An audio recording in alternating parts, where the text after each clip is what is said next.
Welcome back to Memory Lane. Over 40 years ago, during the Vietnam-China border war, on March 4th, 1979, Chinese troops advanced into Lạng Sơn town of Vietnam. Yet the very next day, March 5th, they pulled back. This raises a big question. Why didn't China push from Lạng Sơn straight down to Hanoi, but instead chose a retreat? Some accounts from former Chinese veterans said that the commander at the time, Su Shiyu, sighed and claimed, "It's all flat plains now. With tanks and heavy artillery at the right time, I could reach Hanoi in under 2 hours." So why did China withdraw? And if they had kept fighting, could they really have reached Hanoi? Let's find out in today's video. On February 17, 1979, China launched a full-scale attack across the entire northern border of Vietnam. They called it a self-defensive counterattack. At that moment, Vietnam was in a tough position, facing war on two fronts. Three main corps of the Vietnamese army were fighting in Cambodia, leaving only the First Corps, along with troops from military regions 1, 2, 3, plus local militias and commandos to fight against the Chinese invasion. According to Chinese sources, their plan was to capture Lạng Sơn within 48 hours. The town is only 15 kilometers from the Chinese border. That was the plan. But reality was brutal. Vietnamese soldiers and civilians fought with everything they had. Each day, Chinese forces advanced less than 1 kilometer, suffering massive casualties and equipment losses. By the afternoon of March 4th, one Chinese force crossed the Kai Kung River, took Hill 309, and entered Lạng Sơn town. Yet on March 5th, China suddenly declared they had achieved their objectives and began to withdraw. Vietnamese troops immediately ambushed and pursued them, inflicting heavy losses. Even so, Su Shiyu still bragged, "It's all plains now, with tanks and artillery. In under 2 hours, I could reach Hanoi." But just hearing that, anyone can see it was an empty boast. Why? From Lạng Sơn to Hanoi, even today with modern highways, it still takes more than 2 hours. In 1979, the roads were terrible. And even if it was open plain, the Vietnamese army wasn't going to just sit there like rabbits waiting to be hunted. Even in the best case, Su Shiyu driving alone in a tank without resistance, it would have taken at least half a day. Still, under tight media control, many Chinese believe their army's withdrawal was some kind of favor to Hanoi. Chinese site Sohu even published an article in 2018 titled "Declassified Vietnam, China War." The PLA withdrew early, losing a precious opportunity. They even fantasized. If the Chinese army had pushed to Hanoi and installed a pro-China government, then northern Vietnam would have been in Beijing's hands. Of course, these were fantasies.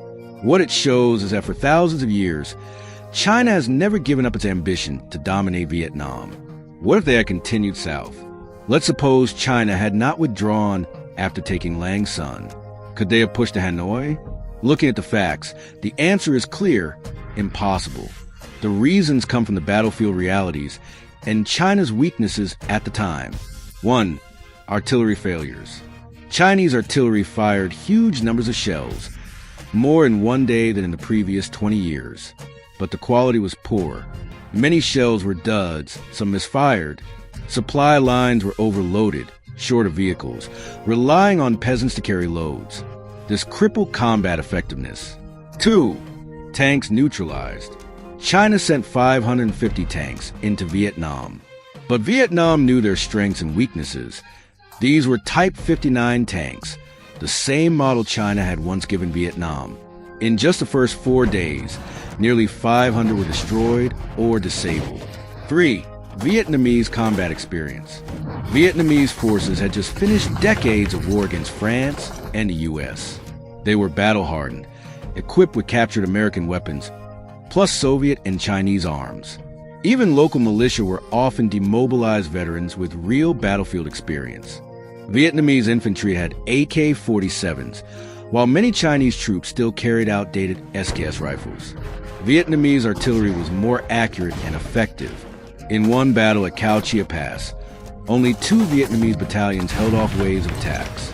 Within 6 days, over 6,000 Chinese soldiers were killed. 4.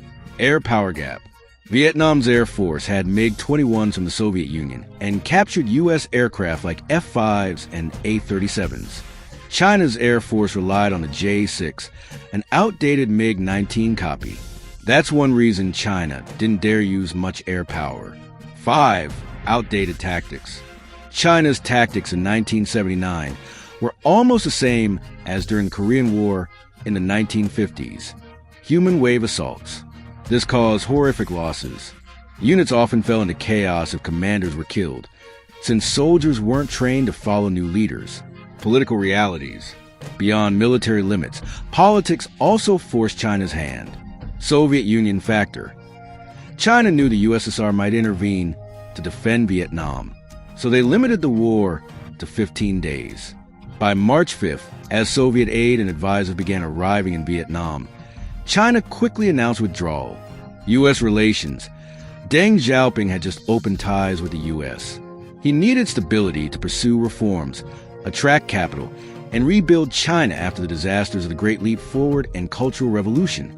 A prolonged invasion would have ruined China's international image. China claimed victory, but the truth is they paid an enormous price just to reach Lạng Sơn. Advancing deeper would have been reckless and self-destructive. History had already taught them bitter lessons. In earlier centuries, northern invaders reached Lạng Sơn but were stopped. The Song army at the new Noyet River, Lu Tang's Ming army destroyed at Chi Lang Pass. In 1979, if China had pushed toward Hanoi, they would have faced the full strength of Vietnam's First Corps, Soviet-backed air defenses, and a nation that had just defeated the United States.